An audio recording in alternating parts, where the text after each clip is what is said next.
Federal Drive is presented by GEHA, Government Employees Health Association, proudly providing health and dental benefits to federal employees and their families. Visit GEHA.com. The 2025 National Defense Authorization Act's Section 885 raised eyebrows for its suggestions about how to improve the bid protest function. Congress gave GAO 180 days to research and respond to 3 specific recommendations.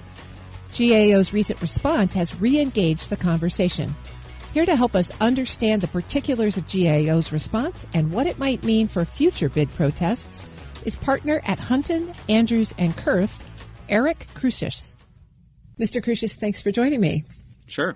So we're going to talk about Section 885. It's in the 2025 National Defense Authorization. It got some press when that bill was passed. Can you refresh our memory about what this requires?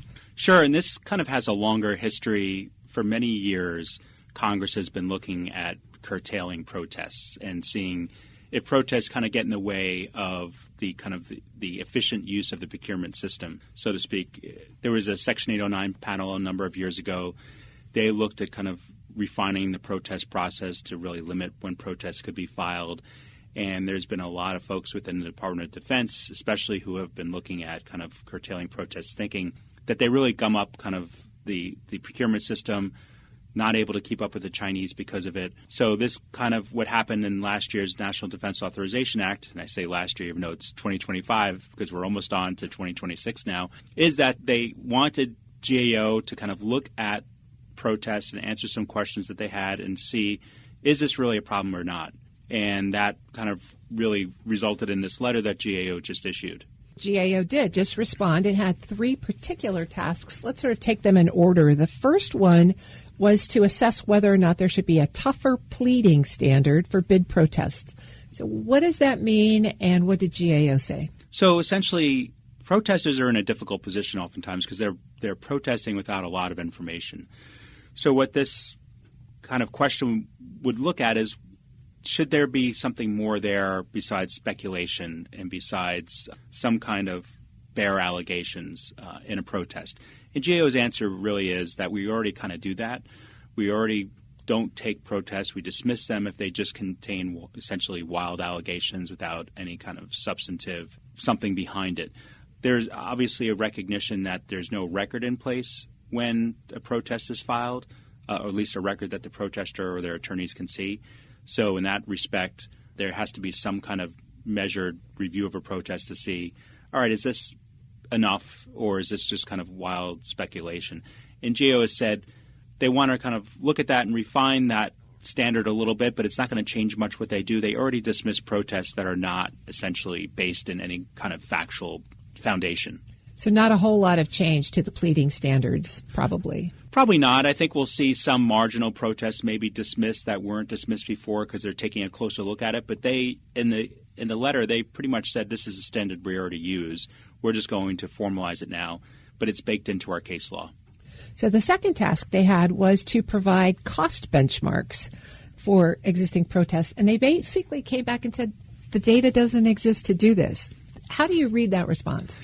Yes. What's interesting, kind of going back to the drafting of this section, is it seems like somebody wanted this, whether it was at DOD or somewhere else, or maybe somebody in Congress thought it was a good idea, and maybe I'm not saying it is or it is not.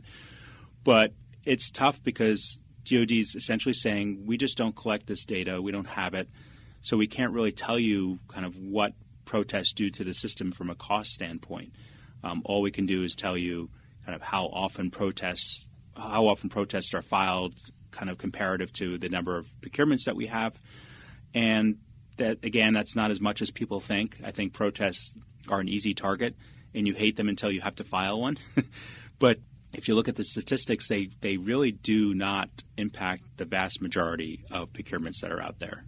So given the fact that somebody, as you say, wanted this data, do you think Congress might respond to this by implementing a data collection regime? I think that's possible. I don't know that that's the most likely scenario. Congress already has so much on their plate, and they're already so far down the line in drafting the 2026 National Defense Authorization Act. I just don't see them kind of responding to this letter by inserting a new provision. But you never know what can happen if there's somebody motivated enough to do something in Congress. They have a way of doing it. But it is interesting how they kind of talk about how there's just a lack of data there.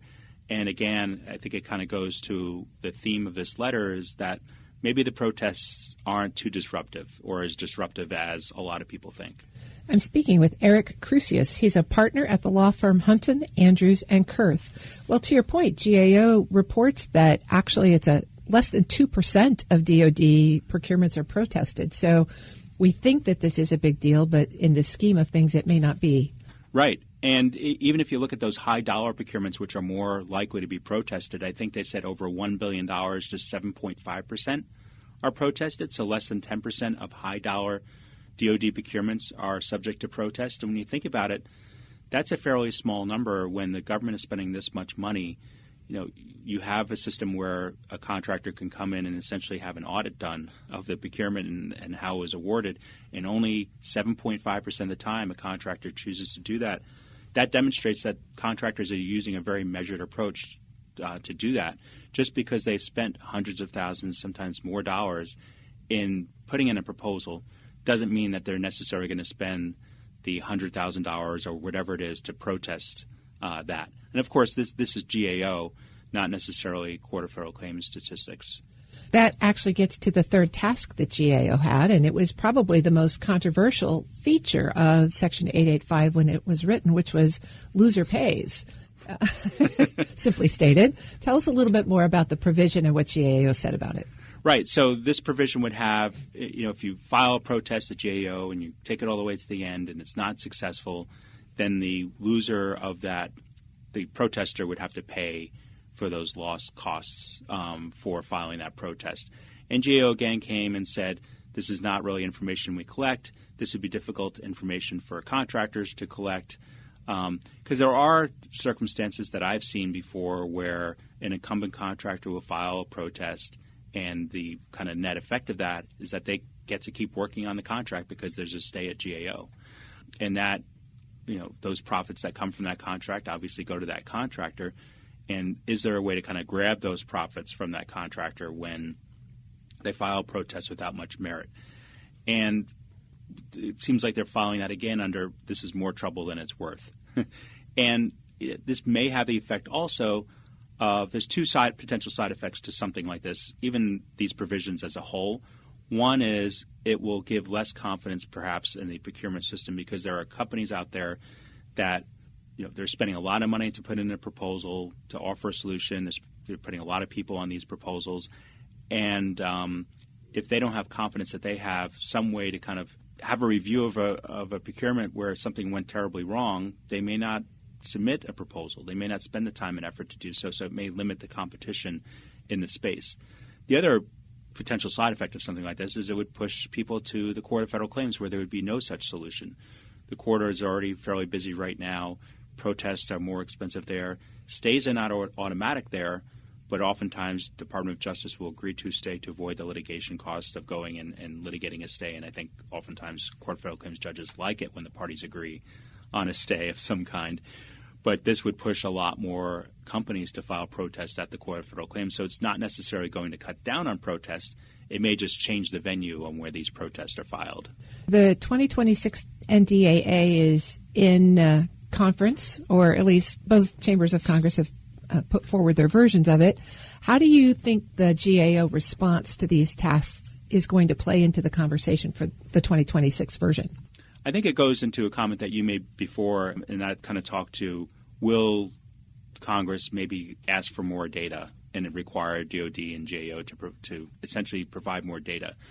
I think what it will do is if they had any provisions teed up that would kind of impact protests, maybe put a pause on those and try to seek more data, because it's clear from GAO's response there's just not enough information. For those who are advocating for reducing protests in some way or making it harder to file protests or to kind of claw back profits, there's just not enough information there on how that would work and the impact that would have on the system. It's a very well-run system, in my very biased opinion, right now. And I think that before they try to disrupt the system, I imagine they're going to look to see getting all the available information that's necessary to make those decisions. So government contractors are always trying to read the tea leaves in advance. Obviously, as we've just talked about, there's some uncertainty about how this will play out. But what advice would you have for the government contract community as they're waiting and watching the conversations around Section 885? Certainly, if they have potential protests, they can continue on as normal. But if there is a move afoot in this year's National Defense Authorization Act, they should take that into consideration about their bidding strategy and how much money they want to spend on their bids. If they think that at the end of the time they may not have an opportunity to file a protest, because while a lot of protests can move to the Court of Federal Claims, there are certain types of protests that have to be filed at GAO. I've been speaking with Eric Crucius. He's a partner at the law firm Hunton, Andrews & Kurth. Thank you so much for joining me and sharing your insight on this. Thanks so much. We'll post this interview at federalnewsnetwork.com/Federal Drive. Subscribe to the Federal Drive wherever you get your podcasts.